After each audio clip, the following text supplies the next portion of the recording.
एक पति अपने पत्नी से कहता है कि आज मैं तुम्हारे साथ संबंध बनाना चाहता हूं, और इतनी सी बात सुन के वो जो पत्नी होती है उसको काफ़ी ज़्यादा गुस्सा आ जाता है। वो अपने पति के सर पे बगल में रखे गए डंडे से इतना मारती है कि वह जब तक उसका पति नहीं मर जाता है तब तक उसके सर में वह डंडे मारते ही रहती है। फिर जब उसका पति मर जाता है तो वह सोचती है कि मैं अपने पति की आखिरी इच्छा क्यों न पूरी कर दूँ, जो मेरे साथ संबंध बनाना चाहता था। आखिर वो मर ही गया है तो मैं इसके साथ संबंध बना ही लेती हूँ। वह उसके साथ पूरी रात उसके बॉडी के साथ वह संबंध बनाती रहती है। फिर होता है जब इस बात का खुलासा कि आखिर उसने अपने पति की हत्या क्यों की, तो सब लोग इस चीज़ को सुन के हैरान रह जाते हैं। यकीनन जब इस घटना को आप लोग भी सुनेंगे तो आप लोग भी हैरान रह जाएंगे। तो आखिर क्या होता है इस घटना में, इसको पूरा जानने के लिए आप हमारे वीडियो के अंत तक बने रहिए। हम आपको बताते हैं कि आखिर इस घटना में क्या होता है। तो नमस्कार दोस्तों, स्वागत है आप सभी का मेरे यूट्यूब चैनल असलियत तक में। दोस्तों, ये सच्ची घटना है उत्तर प्रदेश के रायबरेली की। रायबरेली में एक गाँव पड़ता है जिसका नाम है बछवाड़ा। गाँव की ये घटना है। उस गाँव में एक पत्नी जो होती है, एक औरत सुबह में अपने पति की लाश लेकर अपने घर के बाहर वह रो रही थी, और काफ़ी ज़्यादा तेज़ी आवाज़ में रो रही थी। जो गांव के व्यक्ति होते हैं वह आते हैं उसके पास और देखते हैं कि वह जो पति है उसका मर चुका है।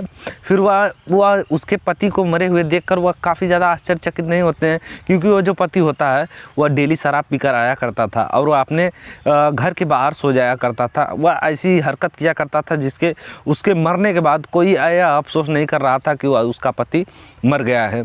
फिर उसी में से कोई व्यक्ति फ़ोन लगा देता है और फ़ोन करके पुलिस वालों को फ़ोन लगा के यह सूचित कर देता है कि हमारे गांव में एक व्यक्ति की लाश पड़ी है, वो मर चुका है अपने द्वार पे, चाहे शराब पीकर या चाहे जैसे भी हो। फिर वो जो पुलिस वाले होते हैं वह उसके गांव में आते हैं। उसके गांव में आने के बाद उस बॉडी को कब्जे में लेते हैं। कब्जे में लेने के बाद वो कहते हैं कि आप जांच पड़ताल करते हैं कि आखिर कैसे कैसे इसकी मृत्यु हुई है। उधर वह जब आते हैं तो देखते हैं कि उसकी पत्नी, जिसका नाम अनु होता है, वह रो रही थी अपने पति को, और उसके 2 बच्चे भी होते हैं, वह भी रो रहे थे अपने पिता को लेकर। फिर जब पुलिस वाले आते हैं तो पूछते हैं कि आखिर ऐसा क्या हुआ था कि तुम्हारे पति की हत्या हो गई। तो कहते हैं, उसके दुश्मनों के बारे में पूछते हैं पुलिस वाले, लेकिन वह कहती है कि मेरे कोई भी दुश्मन नहीं है। फिर कहने के बाद पुलिस वाले कहते हैं ठीक है, हम इसकी जांच पड़ताल करेंगे। उस बॉडी को लेके अपने कब्जे में वह उसको पोस्टमार्टम के लिए भेज देते हैं।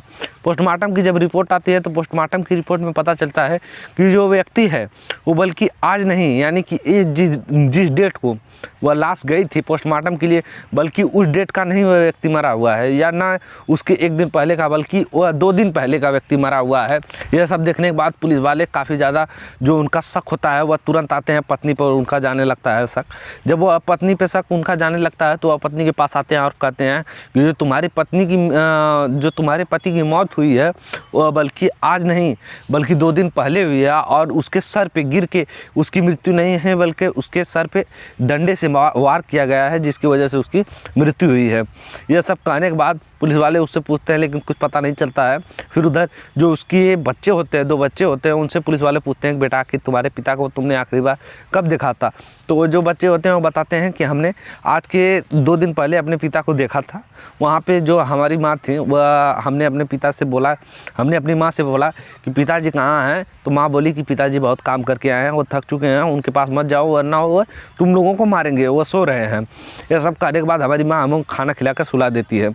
फिर वह जो पत्नी होती है उस पत्नी से फिर पुलिस वाले सख्ती से पूछते हैं, तो जो पत्नी होती है वो टूट जाती है और वो बताने लगती है कि हाँ मैंने ही अपने पति की हत्या की है।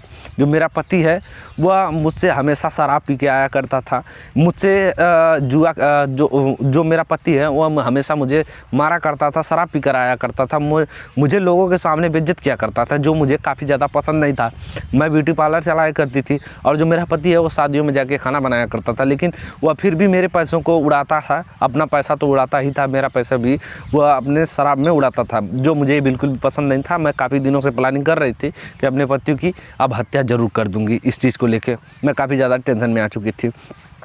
फिर वो कहती है कि मेरा पति आता है उस दिन शराब पीकर और मुझसे कहता है कि मैं तुम्हारे साथ संबंध बनाना चाहता हूँ, और मुझे गुस्सा आ जाता है। मैं उसके सर पे बगल में ही एक डंडा होता है, मैं जिससे उसके सर पे मारने लगती है, और तब तक मारती हूँ जब तक उसकी मृत्यु ना हो जाती है। फिर उसके साथ मैं संबंध बनाती हूँ। संबंध बना के फिर दूसरे दिन मैं उसको, जो बच्चे पूछते हैं कि मेरे पिताजी कहाँ हैं, तब तक वो बॉडी थी वो मेरे घर में ही थी।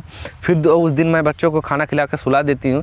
फिर रात में उठती हूँ, उठने के बाद मैं भी सो जाती जाती हूँ, फिर रात में मैं उठती हूँ, उठने के बाद अपने पति की जो बॉडी होती है उसको ले जाके बाहर कर आती हूँ, ताकि कोई भी इस चीज़ को देखेगा तो उसके कोई शक नहीं करेगा। फिर उधर जो अतुल था, जिसकी मृत्यु हुई थी, उसका नाम अतुल था। अतुल की जब ये कहानी पुलिस वाले सुनते हैं तो उनको काफ़ी ज़्यादा इस चीज़ पे अफसोस होता है कि एक पत्नी ने अपने पति के शराब पीने की वजह से अपने पति की हत्या कर दी। अगर वह पुलिस वालों से कहती या मदद मांगती या कुछ भी करती तो शायद आज उसे जेल में ना जाना पड़ता। पुलिस वाले उस पर मुकदमा दर्ज करते हैं।